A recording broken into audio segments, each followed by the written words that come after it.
During the night of July 30th, 1995, at approximately 9:15 p.m., near the store's closing hours, three female employees who worked part-time at the Hachiju supermarket located in Nampeawada in Japan were found shot and murdered in the scene of what appeared to be a robbery attempt at the second-floor office of the building, after it was revealed that someone with a pistol broken into the window of that floor. The women were reported to have been bound with tape and soon killed with a single bullet to the head. Despite extensive investigation and publicity that this case has received, it has still remained completely cold over 30 years later.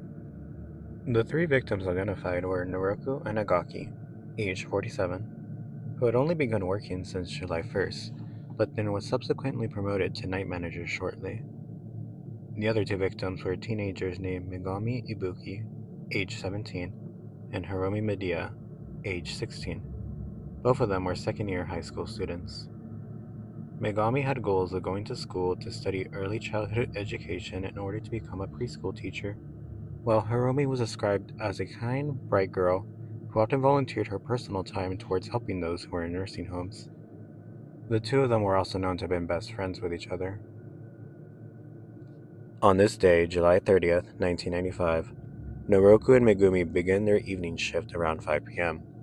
The supermarket was relatively calm that night because most of the customers in the area were participating in the local Upon Festival, which is a celebration event that is similar to Mexico's Dia de los Muertos, or Day of the Dead holiday. While the supermarket was calm that night, it had been extremely busy during the day, and the other store employees had left around 6:30 p.m., presumably also to attend the festival. This left Nugoroku and Megumi the only staff in the building. Hiromi was actually not scheduled to work that evening, however, she arrived later, around 7 p.m., to provide assistance around the store, and she also planned to join Megumi in watching the Abon Festival performance at a nearby park once they finished work. It was not until 8 p.m. that there were almost no customers inside of the store. Shortly after their shift was over, there was a record that showed that Naroku made a phone call at approximately 9:15 p.m. to a male friend, whose name is unknown, with whom she had plans to go to a bar after her shift. Her friend then arrived at the store shortly after the call was made, but he did not see Naroku come outside. He assumed that she had already left the store to arrive at the bar early and was waiting for him there. The male friend then went to the bar, but he was also unable to locate or get in touch with Naroku. He came back to the store at 9:50 p.m., this time accompanied by the bar's female owner. When they entered the market, they discovered a horrific scene. All three employees were dead, found in the supermarket's second-floor office, lying in pools of blood. They immediately rushed to the police station near the main train station to notify them of the brutal discovery. The perpetrator of the crime had bound the victims with duct tape and executed them in their seats. A single gunshot to the back of the head for the two teenage employees, and Naroku was shot twice, with another report stating that she had also been stabbed with a knife to her abdomen. The investigators also believe that the murders took place shortly after Naroku made her phone call. Another interesting detail was that the only way to reach the manager's office, which also contained a safe holding cash, was via an outdoor staircase, which added to the mystery of how and when the culprits had accessed the area. The safe in the office, holding roughly 4 million yen, showed evidence of tampering and attempts to pry open the safe, although the cash inside remained untouched. It was suspected that none of the three employees at the scene knew the code to the safe. Regardless, with the details surrounding the attempted break-in into the safe, it is likely that their deaths occurred as the result of a failed robbery. Moreover, someone had deliberately turned off the supermarket's CCTV footage, suggesting a premeditated effort to cover up the crime. But it was ultimately revealed that the cameras were unable to record and store footage. They were only used to monitor the area in live view. The investigators, police, and the public had begun questioning as to what happened that dreadful night. To start, witnesses who were near the supermarket that night had reported that they saw a person who was acting suspiciously by appearing to watch the building from the west side. On the same day of the incident, at around 5:30 p.m., one of the shoppers inside the store, who was later interviewed by the police, gave a description of this individual, describing them as an older man somewhere in his 50s who was wandering in and out of the store, but appeared to have not carried any purchased goods. At 8:30 p.m., while Noriko was inside her office, One of the few customers around the store at the time reported a small group of older men wandering around the store while the two teenage employees stood at the register by themselves. The final purchase transaction recorded that night was at 8:56 p.m., when a couple brought some fruit and snacks. It is likely that they may have been the last people to have seen the three women alive. 9 p.m. was officially confirmed to be the last recorded sighting of all three females. According to the police, the supermarket has had a history of being robbed before, with it being common knowledge that the store's office door was actually unlocked during regular business hours, and store employees were also seen carrying bags of cash to the office without being accompanied by security guards. Since Noroku was the night manager, she was tasked with being responsible for handling money at the cash register and then storing them in the safe, therefore confirming that she did in fact knew the code to the safe. But it was revealed that the code to the safe was actually in plain view on the manager's desk. This detail seemed most interesting to the authorities because it would not have made sense for the perpetrators at the scene to have attempted to pry open the safe when the code was apparently in plain view. They also left the cash untouched in the end, additionally with none of the victims' personal belongings such as their money or purses taken, indicating that they may have attempted to stage the scene to appear like a failed robbery attempt. Another chilling detail was also discovered. It was revealed that right after Noroko made her phone call at 9:15 p.m., she activated the supermarket's security system before leaving her office, but then the system was quickly deactivated a few minutes later. The police theorized that the culprits might have entered the store and then forced the three employees into the office, where they threatened them to deactivate the security system. This is also supported by reports of nearby residents in the area that stated that they heard bursting sounds, but didn't think much of them as they believed them to be fireworks sounds from the festival. The authorities begged the owner of the store as there had been rumors circulating around the town that she was dating the supermarket manager, which might have explained how she got promoted to night manager so quickly. Her male friend was also brought in for questioning, but this quickly led to the conclusion that neither of the men had nothing to do with the incident. Upon further analysis of the crime scene, the two teenage employees were only shot once in the head, while Noroku was not only shot twice, but also beaten and stabbed. This could either mean that the perpetrators of the crime had a personal animosity towards Noroku, or that she was being tortured for information that the killers wanted only from her. Not much was known about Noroku's past, but she did have a reputation for having a, quote, rough and fierce personality. She was also suspected of having connections with many dangerous men, who were part of an underground group of criminals. This is further evident by Noroku once filing a complaint with the police before, claiming that she was receiving threats and even received an envelope containing a knife with a note attached to it saying, "There is no life if you continue at this rate." Two cigarettes were found outside the supermarket in the parking lot.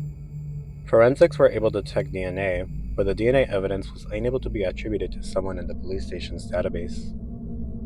Another cigarette was found in the ashtray inside the manager's office, this time with lipstick, but the lipstick was unable to be confirmed to have belonged to any of the store's employees.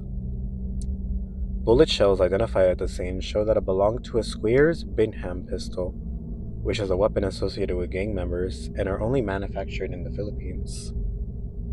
Forensics then collected DNA evidence from fingerprints that were identified on the tape used to bind the women during the night. After extensive searches of print databases, the fingerprints had a close match to a Japanese man who lived in Tama District, about 12 miles away from Hachiju. However, legal standards for fingerprint analysis in Japanese courts typically demand a 12-point match to be considered definitive, leaving investigators with an inconclusive lead. The fingerprints identified at the scene only had a score of 8 points, which has an extremely low chance of identifying a clear suspect. The only reason police were able to suspect this man in the first place was because he had already had a prior criminal record, but this man had reportedly died in 2005 from natural causes. DNA samples from his family also proved no use. In a further twist, a later development in 2009 introduced another layer of complexity to the case. A Japanese man on death row in China implicated a Chinese national named Lang He, who was residing in Canada, was part of a broader gang of Chinese and Japanese men involved in a series of robberies during the late 1990s, 5 years before the supermarket murders took place. In 2010, the National Police Agency attempted to bring Ling back to Japan, with them successfully doing so 3 years later by arresting him on the basis of passport fraud. He was sentenced to 2 years in prison before being allowed to return to Canada. During this time, Ling's lawyer had made an agreement that the Japanese could not interview Ling about his involvement in the 1995 incident. Ling has also repeatedly denied involvement in the crime and refuses to discuss any details of the matter. The latest update to this case was in 2020, in which Tokyo police had confiscated a pistol which apparently belonged to a Yakuza gang member that had been arrested in 2009 for an unrelated incident. Further analytics show that the pistol was similar to the one used in the supermarket, but this person also denied any sort of involvement in 1995 and was uncooperative during an interview with the authorities. Despite these investigative avenues, the accumulative evidence fell short of the proof necessary to bring any suspect to justice.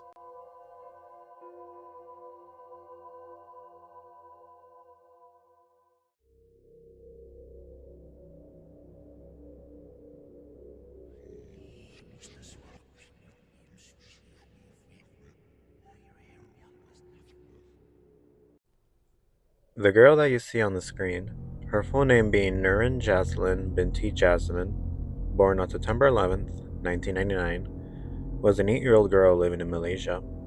She was the second of 3 siblings to her parents. Described as a bright and lively student who enjoyed being a social butterfly during her second year at SK Setapak Disa.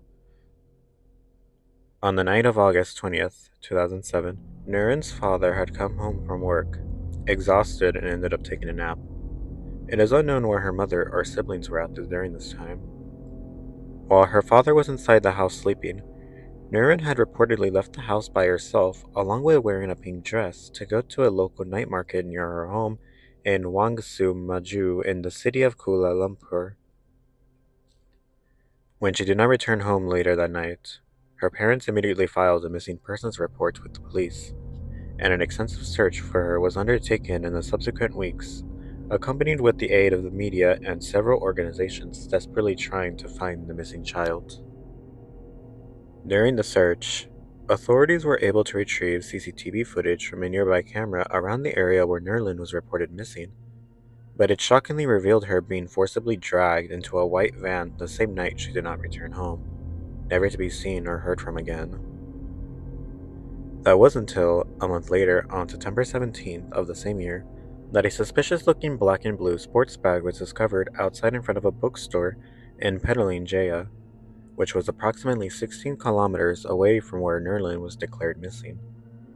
The supervisor of the book company, Chang Ying-fing, believed the bag belonged to the general manager of the store, Jack Huat Lip, and so left the bag for him there.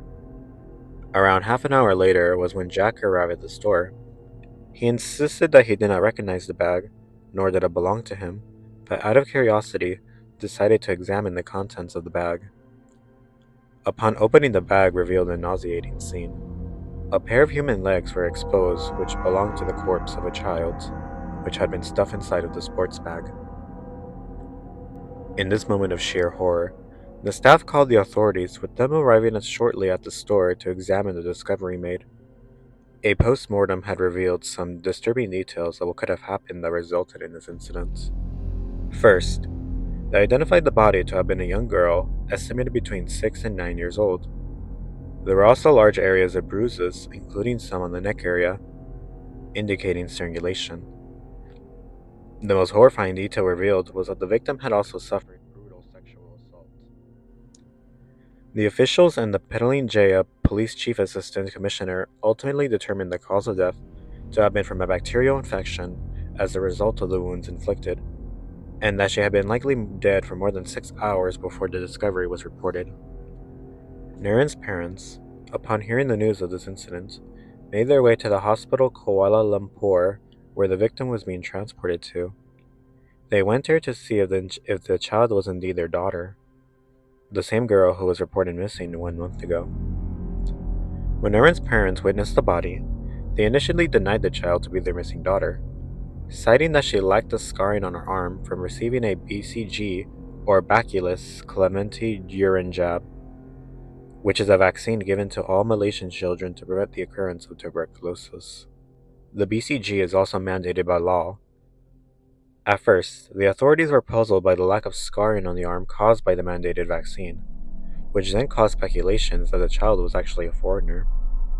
Additionally, Nurin's father pointed out that the victim had a gap between her teeth, while stating that Nurin did not have a gap. However, the face and body of the victim were so severely deformed that it was extremely difficult to say for sure. Still, however, based on the evidence pointed out, Nurin's parents continued to deny the victim to be Nurin and maintained hope that she was still alive, believing one day that she would be found by the authorities and return home safely with her family. But this optimism was soon completely shattered, and a grim reality set when the DNA test results of the victim were completed. According to the police, the DNA results were 99.99% conclusive, along with a 95% match of dental records to Nerlin.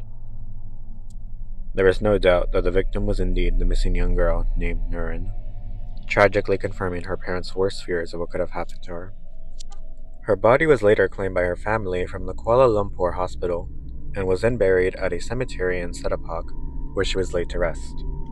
Her funeral was attended by hundreds of people, including various organizations across the city, all in support of her family and demanding that justice be delivered.